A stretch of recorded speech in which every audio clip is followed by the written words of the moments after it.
अस्सलाम वालेकुम नाजरीन, मैं हूं आपका मेजबान राजा मुश्ताक। आप देख रहे हैं वॉइस ऑफ पाकिस्तान। आज हमारे साथ हमारे मेहमान हैं चौधरी मोहम्मद इस्लाम साहब। नाजरीन, आज सबक अमोज वाकया आपके सामने पेश करेंगे, मुलाहिजा फरमाएं। जी, मैं बड़ा शुक्रगुजार हूँ जनाब राजा मुश्ताक साहब आपका, आपके चैनल का मुझे बोलने का मौका दिया गया।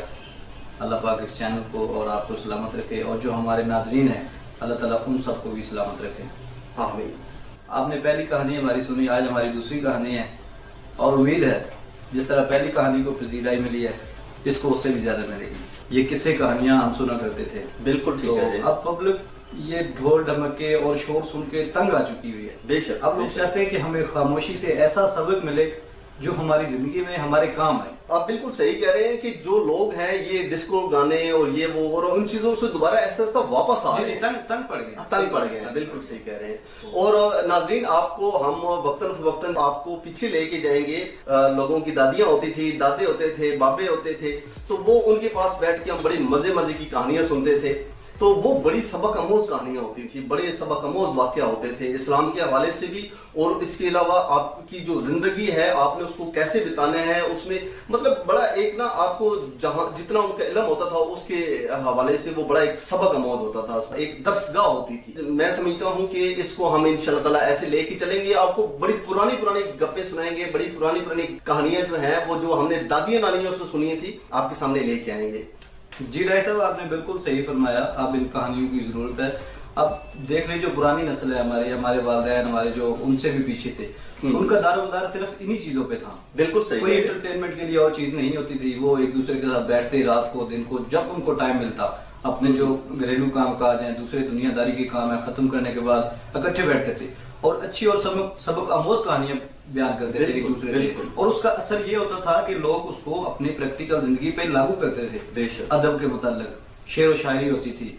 और वो देख लें आप, जो वो नस्ल है, एक तो उनका जो लिविंग स्टाइल था हमसे बेहतर है बेशक। जरूर वहां पे ये जो जरूरियात जिंदगी की चीजें हैं, लग्जरी स्टाइल है, ये कम था, लेकिन सुकून बहुत था। बिल्कुल। वो सुकून चौधरी साहब उनकी जो है ना चेहरे से पता चलता था, वो बड़ा पुरसुकून और बड़ा मुतमईन उनका फेस होता था। जी बिल्कुल बिल्कुल बिल्कुल बिल्कुल ठीक कह रहे हैं आप। और आप देखें कि थोड़ा पीछे चले जाएं, 30 साल 40 साल 50 साल पीछे, जो वो जनरेशन थी उनकी जो एज थी, जो नॉर्मल एज है, वो हमसे ज्यादा थी। हार्ट अटैक हो गया, ये ब्रेन हेमरेज हो गया, एंजाइटी पेशेंट हो गया। बिल्कुल बिल्कुल। उस टाइम ये नहीं था। बिल्कुल। अब जिंदगी क्यों कम हो गए कि हमने गैदरिंग खत्म कर दी है। आप एक दूसरे के साथ उठना बैठना कम कर दिया, मोबाइल में पड़ गए, लैपटॉप में पड़ गए, कंप्यूटर में बन गए, और ये हमारी जिंदगी पे बहुत बुरा इफेक्ट हो रहा है। आप तमाम नाज़रीन से दरखास्त है कि आप पुराने रस्म रिवाज को अपने ऊपर लागू करें। ज्यादा नहीं, थोड़ा थोड़ा करें, आहिस्ता आहिस्ता करें,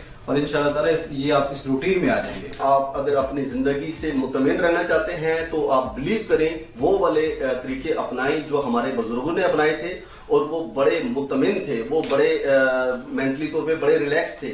ना उनको कोई ब्लड प्रेशर की बीमारी थी, ना उनको कोई एंजाइटी की बीमारी थी, ना उनको कोई इतनी टेंशनें थी। और अपने रिश्तेदारों के पास जाना बैठना, ये चीजें तो खत्म ही हो गई हैं। मतलब अगर आपकी फूफी चाची चाचा मामा ताया अगर आपके लेवल का है तो आप उनसे मिलना पसंद करेंगे। अगर उनका लेवल आपसे मुताबिकत नहीं रखता तो आप उनसे मिलना भी नहीं पसंद करते, आपके पास टाइम ही नहीं होता, आपको वो उनकी बातें फजूल लगती हैं।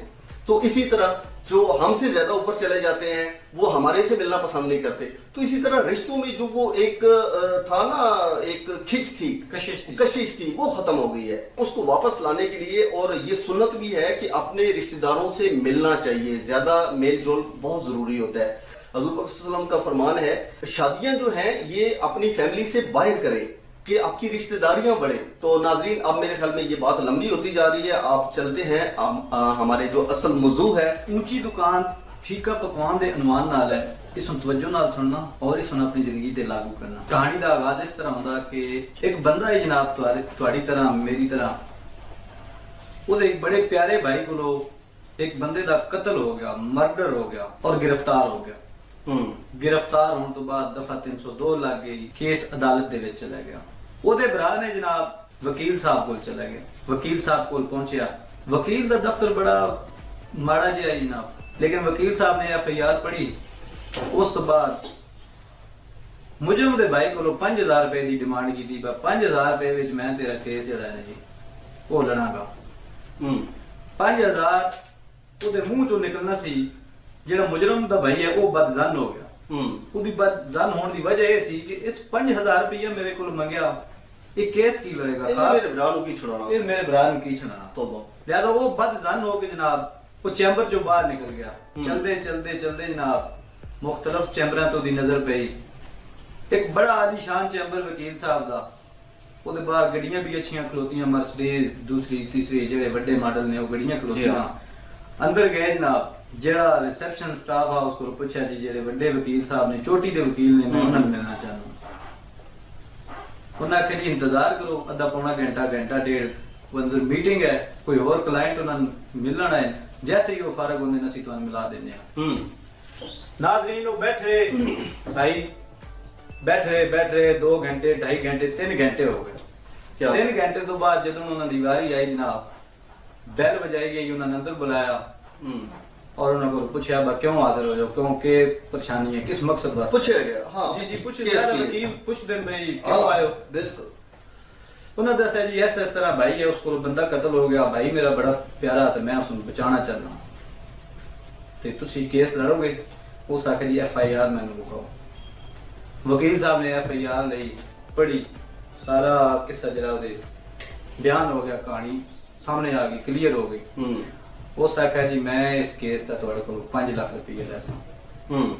اچھا مطلب پہلے 5000 تو 5 لاکھ۔ ناظرین یہ بڑی سمجھنے والی سوچنے کی گل ہے، ذرا توجہ نال سنیں اور سمجھنے کی بھی کوشش کریں۔ جی جی پورا ایسا 5 لاکھ روپیہ انہوں نے منگیا، 5 لاکھ روپیہ منگنے تو بعد ایف آئی آر رکھ دیتی۔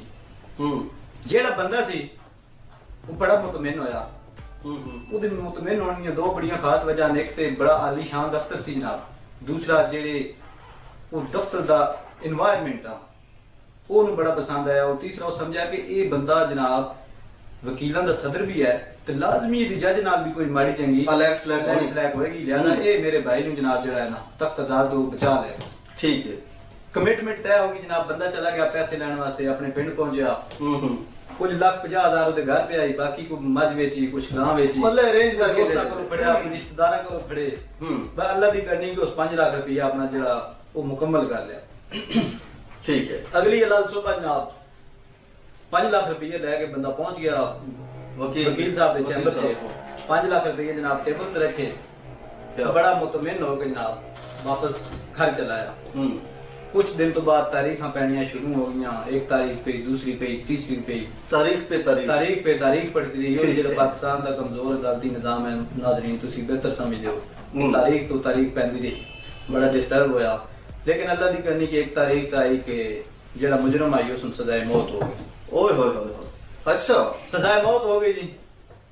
مجرم تو جڑا بھائی ہے بڑا پٹیا رویا، تو میں اجڑ گیا، اس میری دنیا ختم ہو گئی۔